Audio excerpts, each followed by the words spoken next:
लोग पढ़ेंगे बीएसएससी एवं बीपीएसएससी और सीएसबीसी का प्रीवियस ईयर क्वेश्चन। घटना चक्र की पुस्तक नई पुस्तक आई है 2024 के लिए, उसका हल प्रश्न पीवाईक्यू देखेंगे इसी पुस्तक से। प्राचीन भारत का इतिहास से शुरू करेंगे हम लोग। फर्स्ट क्वेश्चन है आद्य ऐतिहासिक और इतिहास के बीच की अवधि जिसके लिए हमारे पास बहुत कम लिखित रिकॉर्ड है उसको क्या कहेंगे? उसको प्राग ऐतिहासिक काल कहेंगे। ऐसे समझ सकते हैं कि जिसके हमारे पास बहुत कम लिखित रिकॉर्ड है और जिस काल में लेखन कला का प्रचलन के बाद भी उपलब्ध लेख पढ़ा या विकुटित नहीं किया गया है। यानी मान सकते हैं जैसे हड़प्पा कालीन में भी जो लेखन शैली थी उसे अभी पढ़ा नहीं गया था, उसको आद्य ऐतिहासिक काल कहलाता है। इसके अंतर्गत सिंधु घाटी सभ्यता, वैदिक सभ्यता आती है। नेक्स्ट क्वेश्चन है सबसे पुराना युग है, इसमें से चुनना है सबसे पुराना युग कौन सा है। इसमें होगा आर्कियन युग सबसे पुराना। प्रश्न के विकल्पों में सबसे पुराना युग आर्कियन युग को माना जाता है। इस काल की चट्टानों में जीवाश्म की पूर्णतः अभाव होती है, इसलिए एसोजोइक काल भी कहते हैं इसी को। इसमें चट्टान होते हैं कौन? ग्रेनाइट और नीस की अधिकता होती है। इसी काल में कैनेडियन शील्ड का भी निर्माण होता है। एक क्वेश्चन से रिलेटेड 4-5 फैक्ट हम लोग को भी जो अगले एग्जाम में हूबहू रिपीटेड या इस टॉपिक से भी पूछा जा सकता है। भारत में पशुपालन एवं कृषि के प्राचीनतम साक्ष्य कहाँ से प्राप्त हुए? यह है मेहरगढ़। यह है मेहरगढ़ बोलन नदी के तट पर। अभी ये भी पूछा जा सकता है कि मेहरगढ़ कहाँ है, तो कहाँ है? बोलन नदी के तट पर नवपाषाण कालीन बस्ती है जो बलूचिस्तान के कच्ची मैदान में, अभी स्थिति इसका पाकिस्तान में है। प्रश्नगत विकल्पों में यहाँ सबसे पशुपालन एवं कृषि के प्राचीनतम साक्ष्य प्राप्त हुए। पालतू पशुओं में भेड़, बकरियां, भैंसों को पाला जाता था। यह खेती में गेहूं और जौ भी उगाया जाता था। बोलन नदी के तट पर क्या है? मेहरगढ़। ऐसे पूछा जा सकता है कि मेहरगढ़ कहाँ है, तो बोलन नदी के तट पे। अभी स्थिति क्या है? बलूचिस्तान में, जो अभी पाकिस्तान में स्थित है। अगले क्वेश्चन की ओर बढ़ेंगे। निम्नलिखित में से किस राज्य में भीमबेटका स्थित है? भीमबेटका कहाँ है? भीमबेटका है मध्य प्रदेश में। मध्यपाषाणकालीन प्रागैतिहासिक स्थल भीमबेटका क्या है? ये मध्यकालीन प्रागैतिहासिक स्थल भीमबेटका मध्य प्रदेश में है। मध्य प्रदेश के रायसेन जिले में स्थित है। भीमबेटका गुफा से प्रागैतिहासिक चित्रकला के सैकड़ों नमूने मिले हैं। भीमबेटका से क्या मिला है? चित्रकला के सैकड़ों नमूने। कब किस समय का है? प्रागैतिहासिक काल का है। यहाँ के शैल चित्रों में प्रमुख विषय सामूहिक नृत्य। जो चित्र मिला है किसके संबंधित है? सामूहिक नृत्य, रेखांकित मानचित्र, शिकार, पशु पक्षी, युद्ध एवं प्राचीन मानव के जीवन के दैनिक क्रियाकलापों से जुड़ा हुआ चित्र हम लोगों को मिला है। अब हम लोग हड़प्पा सभ्यता से संबंधित क्वेश्चन देखेंगे। सिंधु घाटी के लोग क्या थे? शाकाहारी एवं मांसाहारी दोनों प्रकार के, क्योंकि वहाँ से मछली के भी कांटे मिले हैं। सिंधु घाटी सभ्यता के लोग शाकाहारी एवं मांसाहारी दोनों प्रकृति के थे। शाकाहारी और मांसाहारी दोनों प्रकृति के थे। शाकाहारी भोजन के रूप में गेहूँ, जौ, दही आदि तथा मांसाहारी लोग मछली आदि मांस खाते थे। नेक्स्ट क्वेश्चन है किस शहर को मिनी हड़प्पा के नाम से जाना जाता है? मिनी हड़प्पा के नाम से किस शहर को जाना जाता है? यह है लोथन। ये क्या है? गुजरात में घोघवा नदी के किनारे है।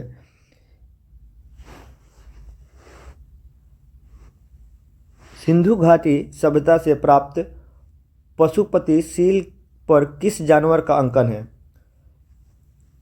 उसमें होगा किस, कौन नहीं है इसमें? तो हाथी होगा, गेंडा होगा, बाघ होगा। नहीं किसका है? गाय नहीं है। तो इसमें नहीं पूछ रहा है, इस पर ध्यान देंगे तो गाय नहीं होगा। किसका किसका है ये यहाँ से याद कर लेंगे, हाथी, गेंडा, बाघ का। अगले क्वेश्चन में देखेंगे सिंधु घाटी का कौन सा स्थल पाकिस्तान में है? ये लोथन तो गुजरात में है, कालीबंगा भी ये राजस्थान में है।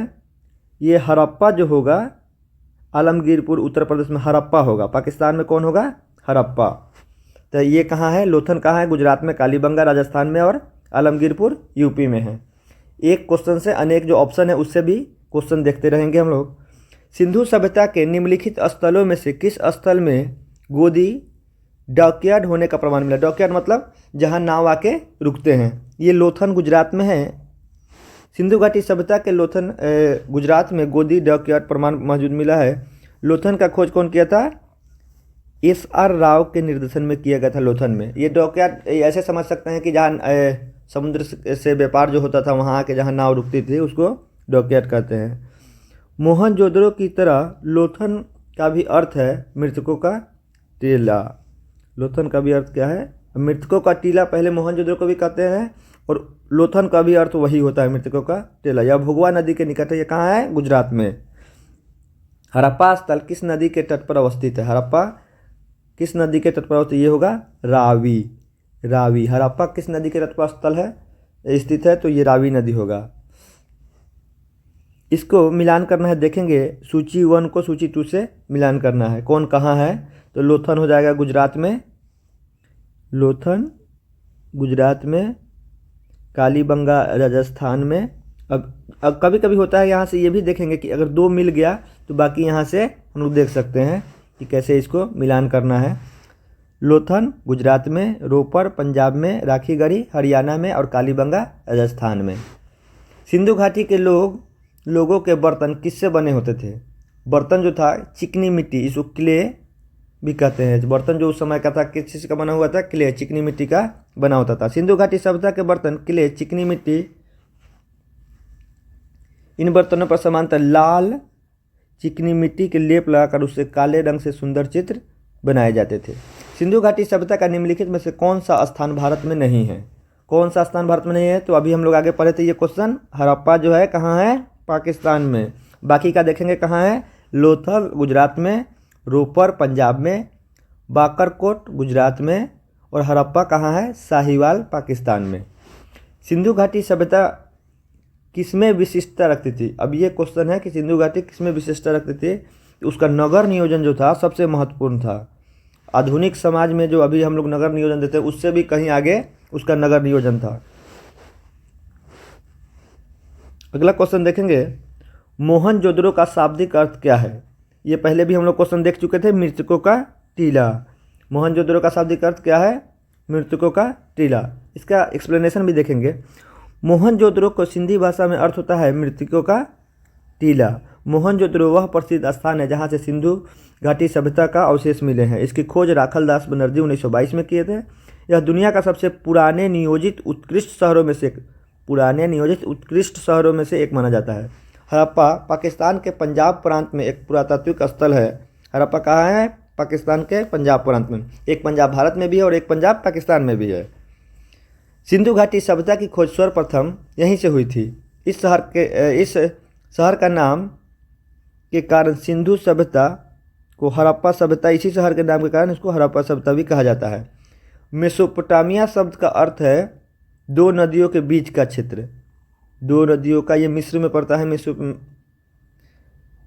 यह क्षेत्र दजला और फरात नदियों के बीच में। ये क्वेश्चन कई बार भी पूछा गया है कि दजला फरात नदियों के बीच में जो सभ्यता बसी थी उसको क्या कहते थे?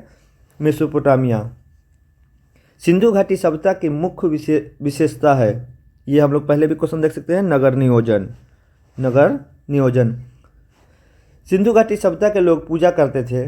वहाँ पे एक लिंग जैसा कुछ मिला हुआ था जिसको पशुपति शिव माना गया। मोहनजोदड़ो में पशुपति मुहर की खोज के आधार पर इतिहासकारों और पुरातत्वविदों ने माना है कि सिंधु घाटी के सभ्यता के लोग पशुपति शिव अर्थात भगवान शिव के रूप में शिव की उपासना करते थे।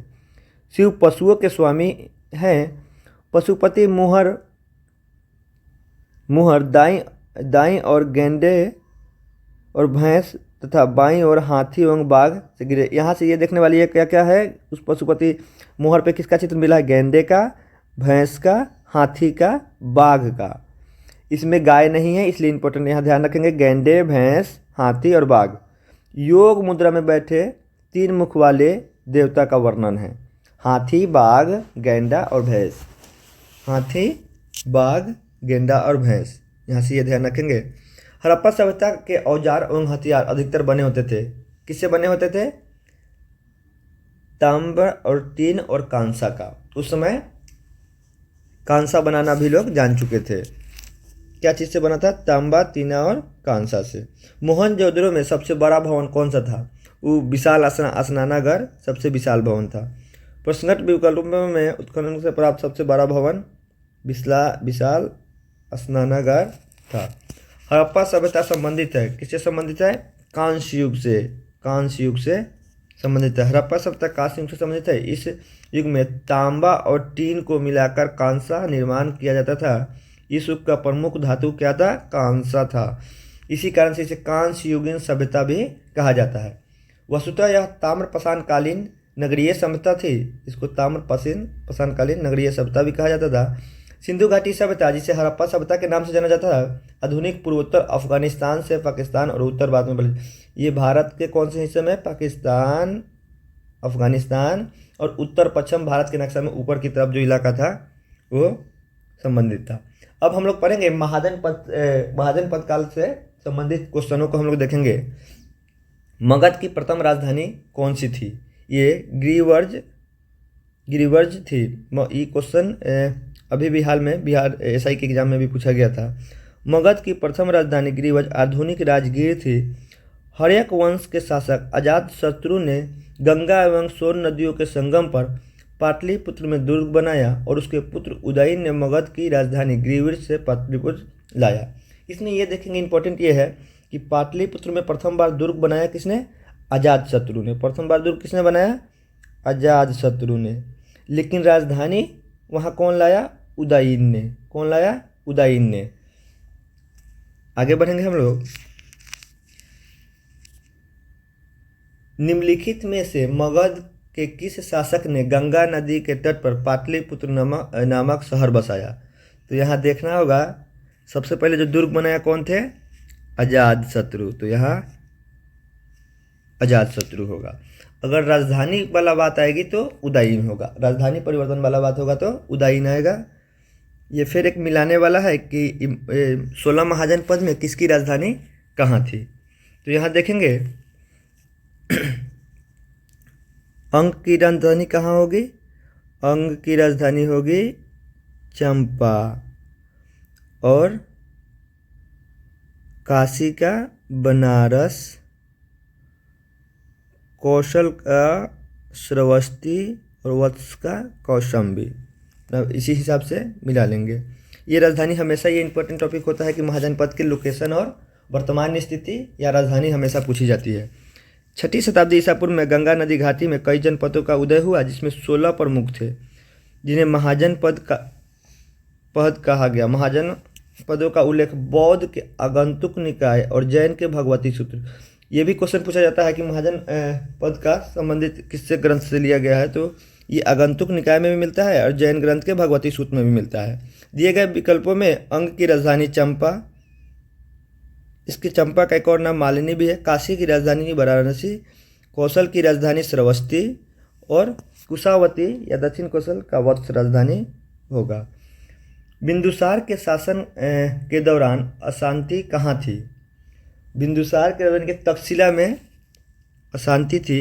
उसको अशोक को भेजा गया था वहाँ के अशांति को शांत करने के लिए। बौद्ध ग्रंथ के दिव्यादान अनुसार मौर्य सम्राट बिंदुसार के समय तक्षशिला में 2 बार विद्रोह हुए। तक्षशिला मौर्य साम्राज्य के उत्तरापथ प्रांत की राजधानी थी। प्रथम बार सुसीम तथा दूसरी बार अशोक को विद्रोह दबाने के लिए भेजा गया था। प्रथम बार किसको भेजा था? सुसीम को, उसके बाद अशोक को। बिंदुसार सम्राट चंद्रगुप्त मौर्य का पुत्र था और अशोक का पिता। पुराने लिच्छवी राज्य की राजधानी कहाँ थी? ये वैशाली, बिहार में वैशाली होगा। पुराने लिच्छवी गणराज्य की राजधानी कहाँ थी? वैशाली। अगला क्वेश्चन हम लोग देखेंगे, इसका पहले एक्सप्लेनेशन देख लेते हैं। वैशाली बुद्ध काल की प्रमुख गणराज्य वज्जी की राजधानी थी। यहाँ पर लिच्छवियों का शासन था। तो लिच्छवियों ने बुद्ध के निवास के लिए कुंटा ग्रंथालय का निर्माण करवाया था। यहाँ उसके प्रसिद्ध राजा चेटक था। उसकी पुत्री का विवाह मगध के शासक बिंबिसार से हुआ था। महावीर स्वामी की माता का नाम माता त्रिशल्या चेटक की बहन थी।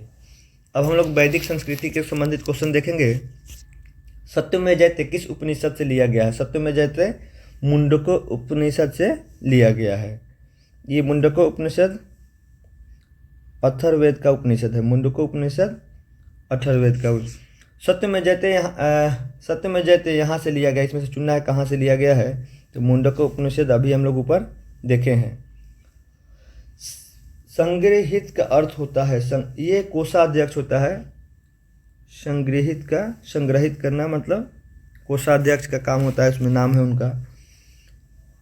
ब्राह्मण ग्रंथों तथा यजुर्वेद के संहिताओं में राज्य परिषद के सदस्यों के रूप में 12 रत्नियों का उल्लेख है। रत्नियों की सूची राजा के करीबी मंत्री, विभाग एवं दरबारी शामिल थे। सेनानी सेनापति, सहिगृत कोषाध्यक्ष, भागदुग अर्थमंत्री, ग्रामिणी ग्राम का मुखिया आदि थे। इस सबके प्रशासन का महत्वपूर्ण अंग थे। गायत्री मंत्र की रचना किसने की थी? तो ये होगा विश्वामित्र। विश्वामित्र ने गायत्री मंत्र की रचना की थी। इन्हें ऋग्वेद के तृतीय मंडल का संकलनकर्ता, ऋग्वेद के तृतीय मंडल के संकलनकर्ता किसको माना जाता है? विश्वामित्र को, जहाँ से गायत्री मंत्र लिया गया है। गायत्री मंत्र का प्रथम उल्लेख ऋग्वेद के तीसरे मंडल में है। सामवेद में आकर गायत्री मंत्र ज्ञेय हो जाता है और सवित्री को देवताओं का आँख माना जाता है, और सवित्री को देवताओं का आँख माना जाता है। द्वितीय बौद्ध परिषद कहाँ हुई? द्वितीय बौद्ध परिषद कहाँ हुई? तो ये वैशाली में हुआ। उस समय अध्यक्ष जो थे सदाकामी थे, और शासक जो थे राजा थे शिशुनाग वंश के काला अशोक। तो वैशाली में जो दूसरा बौद्ध परिषद हुई उसके अध्यक्ष सदाकामी थे, और उस समय राजा शिशुनाग वंश के काला अशोक थे।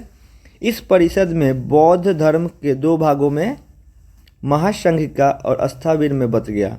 वैशाली में अध्यक्ष कौन थे? सदाकामी, और शासक जो थे काला अशोक थे शिशुनाग वंश के। अभी बिहार एसआई के एग्जाम में पूछा गया था कि काला अशोक किस वंश से संबंधित थे। देखिए यहाँ एक्सप्लेनेशन से भी अगले एग्जाम में क्वेश्चन बनते रहता है, तो हम लोग ध्यान से एक्सप्लेनेशन को भी देखेंगे। द्वितीय बौद्ध सभा का आयोजन कहाँ हुआ था? तो ये वैशाली में। योग दर्शन के संस्थापक पतंजलि होगा। योग दर्शन के 6 आस्तिक दर्शन में से एक है। योग दर्शन कितना है?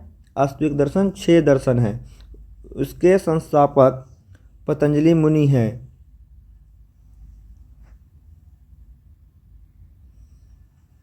यह दर्शन सांख्य दर्शन का पूरक माना जाता है। योग दर्शन किसका पूरक है?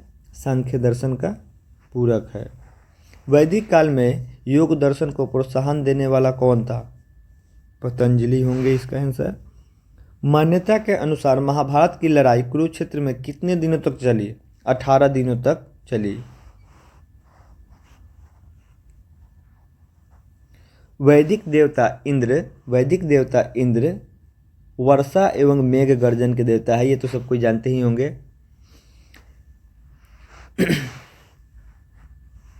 ऋग्वेद में इंद्र का वर्णन सर्वाधिक प्रतापी देवता के रूप में किया गया है, जिसके लिए लगभग 250 सूत्र समर्पित है। ऋग्वैदिक काल में वह सर्वाधिक लोकप्रिय देवता थे। इंद्र को आर्यों के युद्ध के नेता, वर्षा आंधी तूफान की देवता माना जाता है। इंद्र को वृत्तासुर नामक राक्षस का वध करने के कारण मिला। पुरुम्भित किले को भेदने वाला भी उनको कहा जाता है। सोमापा सोम का अत्यधिक सोमरस यानी सोमापा का सोम का अत्यधिक पान करने वाला भी कहा जाता है।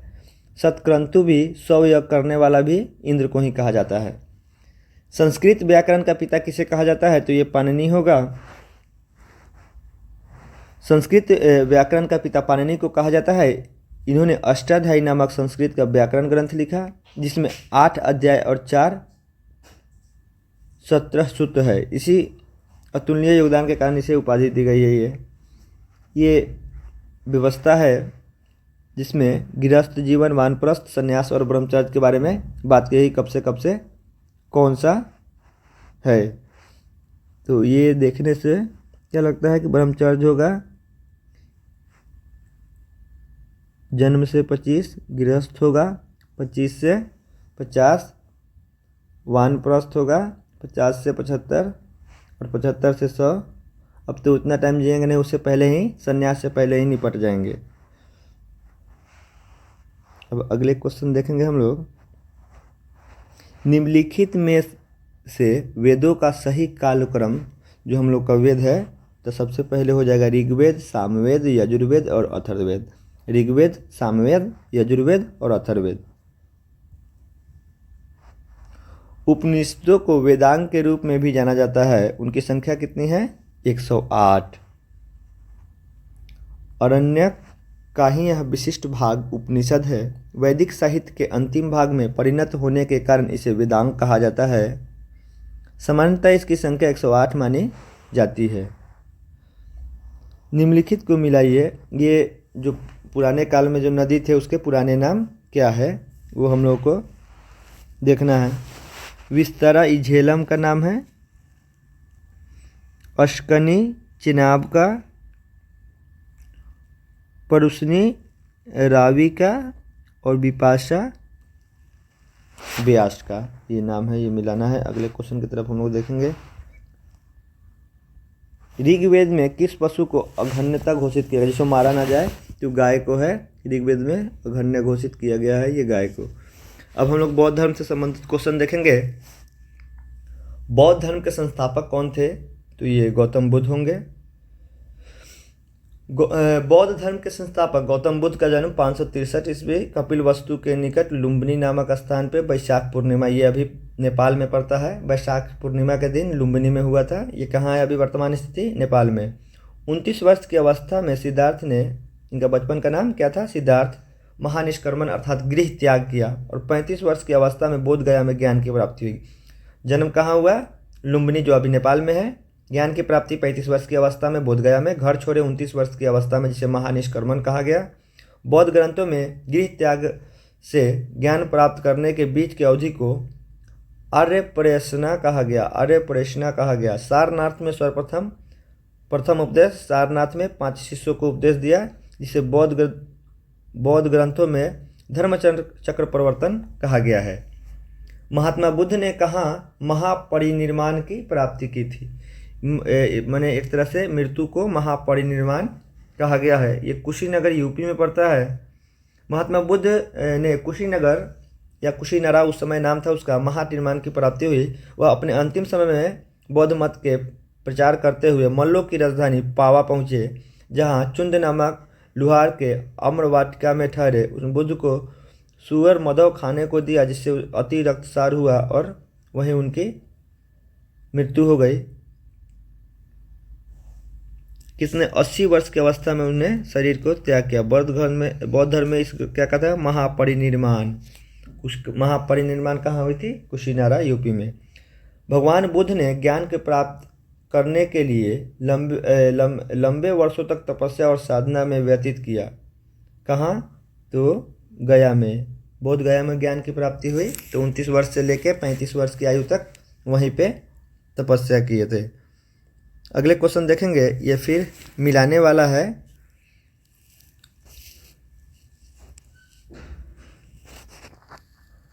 कल्प का अर्थ होता है यज्ञ का संपादन करने वाला।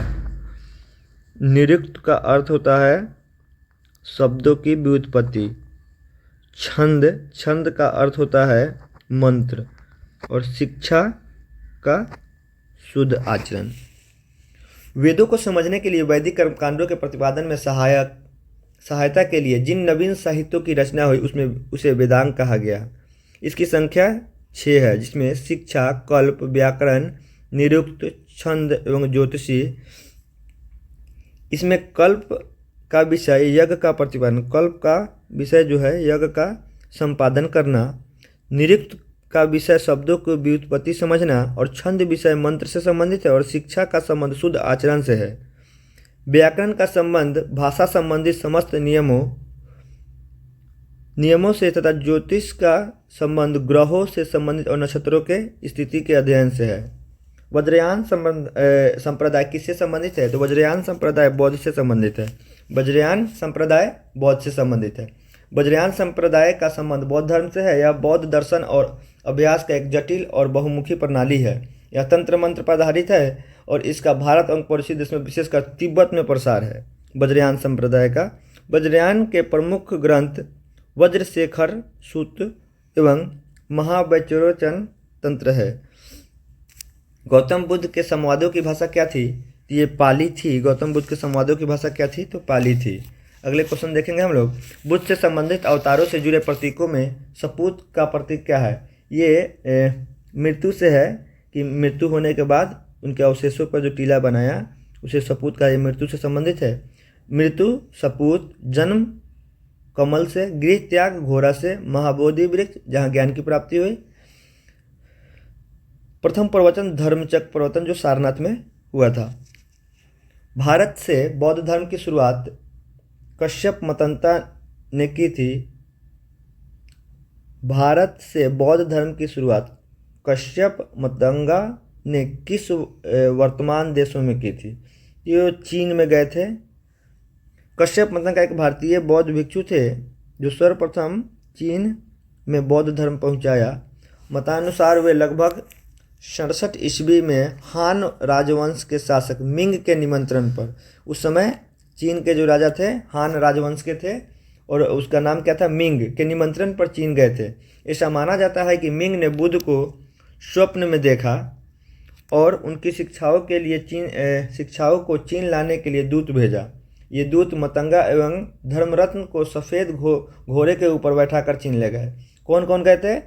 दूत मतंगा एवं धर्मरत्न किसके शासन में? मिंग राजवंश के शासन में गए थे।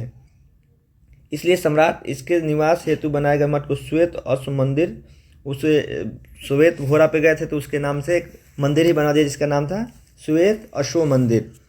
वैदिक काल में वर्ण व्यवस्था किसने प्रतिपादित की? कि ये मनु संहिता में जो लिखे हैं उन्हीं के काल में, वैदिक काल में वर्ण व्यवस्था का किसने प्रतिपादित किया? तो मनु।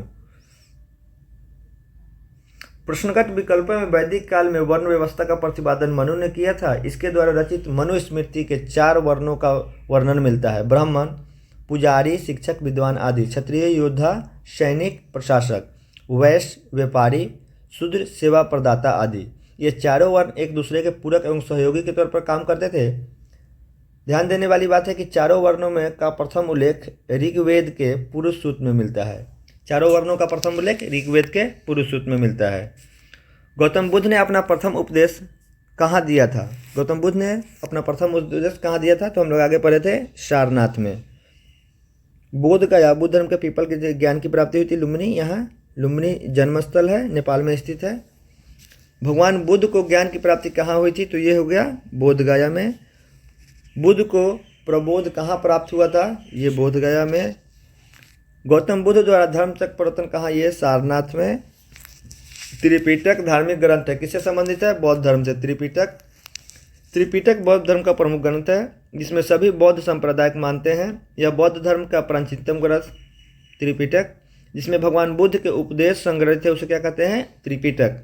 यह ग्रंथ पाली भाषा में लिखा गया है। त्रिपिटक किस भाषा में लिखा गया है? पाली भाषा में, और अनुवादित है और अन्य भाषाओं में भी। अगला क्वेश्चन देखेंगे बौद्ध धर्म से, ये अंतिम क्वेश्चन है। प्रारंभिक बौद्ध ग्रंथों की रचना किसमें की गई थी? प्रारंभिक बौद्ध ग्रंथ की पाली में की गई थी।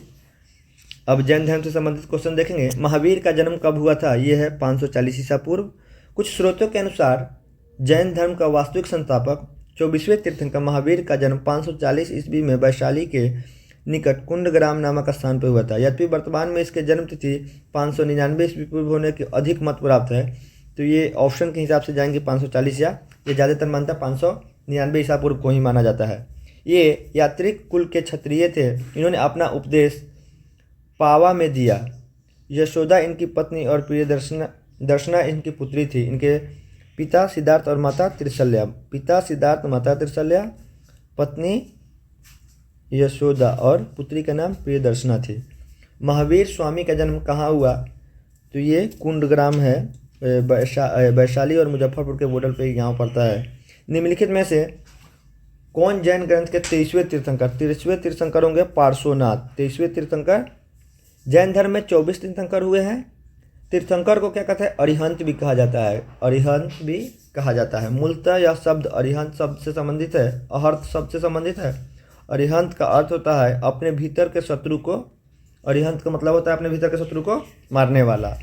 जैन धर्म के प्रथम तीर्थंकर ऋषभदेव या आदिनाथ थे। ऋषभदेव या आदिनाथ, जिन्हें जैन धर्म का प्रवर्तन माना जाता है। इनके प्रतीक चिन्ह क्या है? विडिशन, विडिशन, वृषभ है, वृषभ। महावीर स्वामी जैन धर्म के 24वें तीर्थंकर हुए और इसका प्रतीक चिन्ह क्या था? चिन्ह। जैन धर्म का वास्तविक संस्थापक इन्हीं को माना जाता है। पार्श्वनाथ जैन धर्म के 23वें तीर्थंकर, इनका प्रतीक चिन्ह क्या था? सर्प। 23वें तीर्थंकर का प्रतीक चिन्ह क्या था? सर्प। जैनियों के अनुसार जैन धर्म के संस्थापक कौन थे?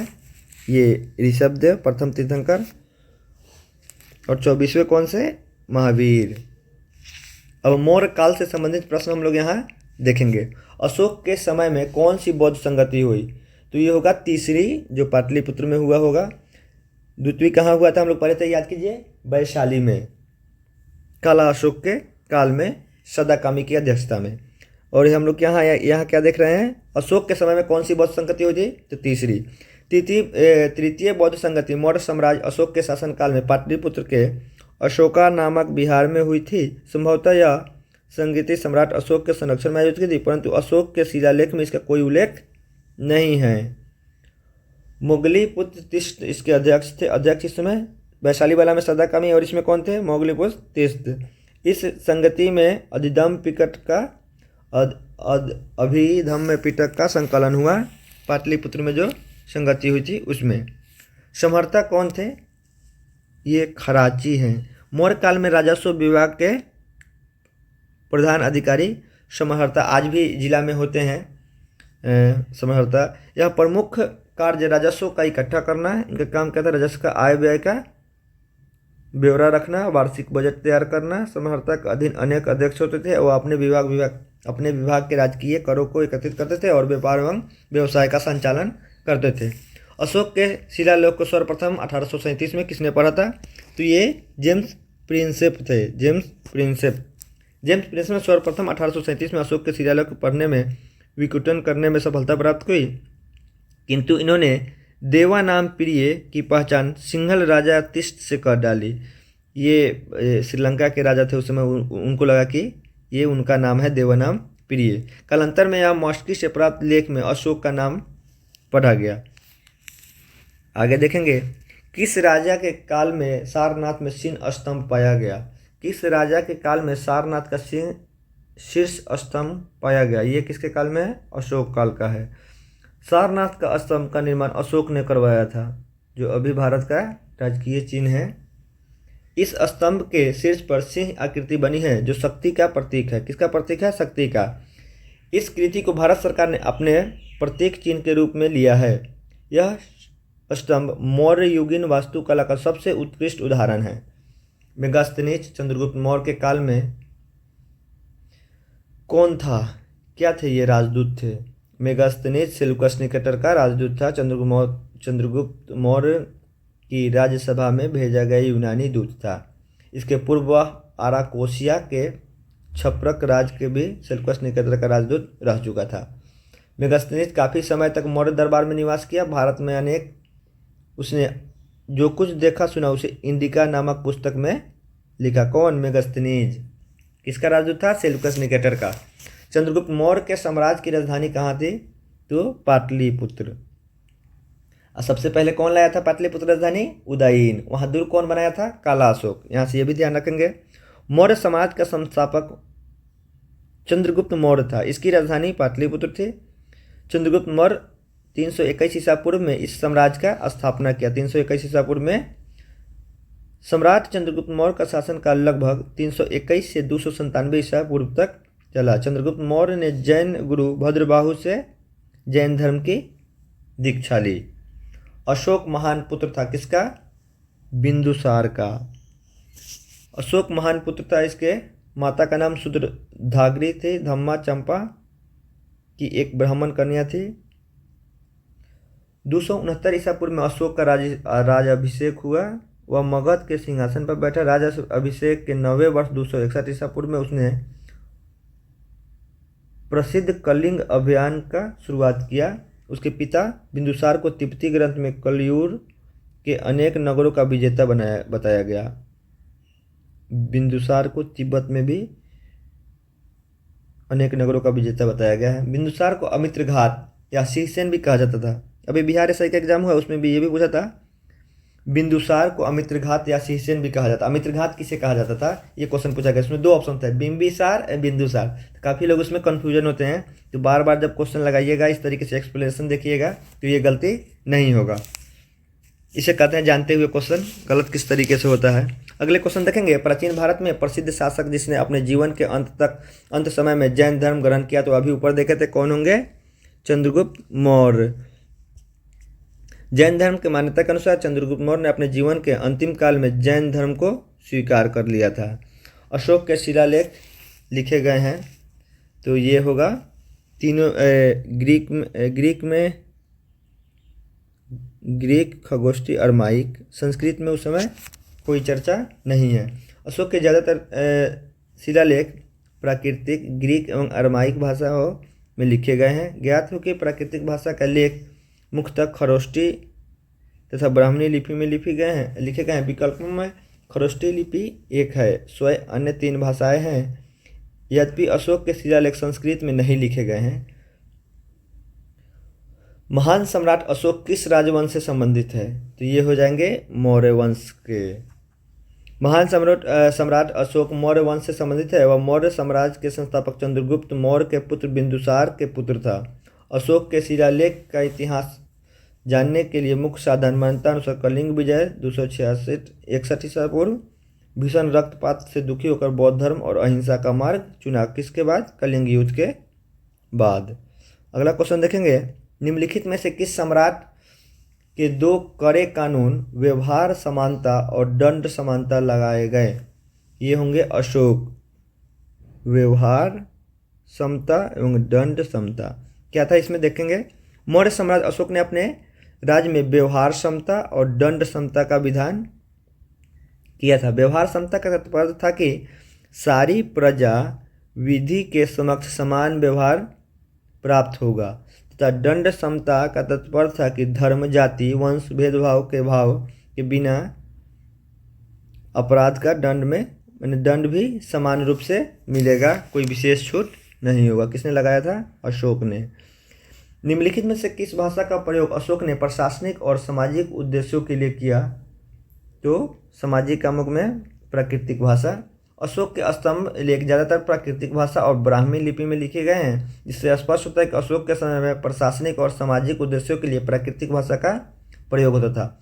अशोक महान अपने सम्राट अशोक महान जिसने 40 वर्षों तक भारत में राज्य किया, उसकी राजधानी का उस समय का नाम क्या था, पाटलिपुत्र।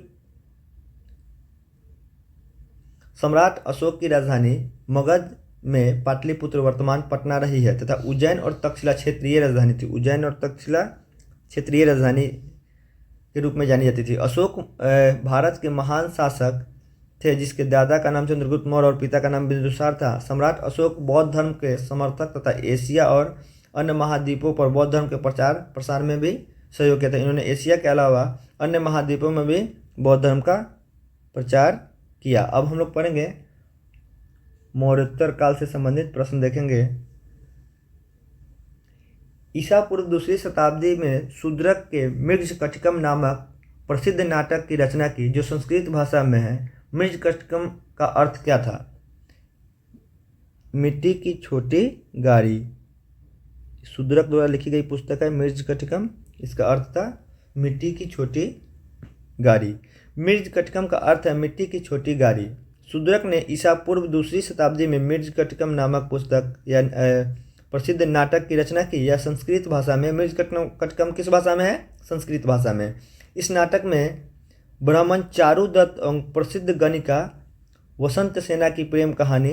गणिका संभवतः आज के क्या प्रोस्टिट्यूशन वाले को ही कहा जाता है, वेश्या का ये उस समय का नाम था। क्या नाम था इसका, गणिका। यह संस्कृत भाषा में लिखी गई है। ब्राह्मण चारुदत्त और प्रसिद्ध गणिका वसंत सेन की प्रेम कहानी का वर्णिता है। अगला क्वेश्चन देखेंगे हम लोग। गंधार कला मिश्रण थी, किसका मिश्रण थी ये, भारतीय और यूनानी शैली का मिश्रण है क्या, गंधार कला। गंधार कला मूर्ति कला की शैली भारतीय एवं यूनानी शैली का मिश्रण है। इस शैली में निर्मित मूर्तियों का शरीर बनावट विशेष बल दिया जाता है।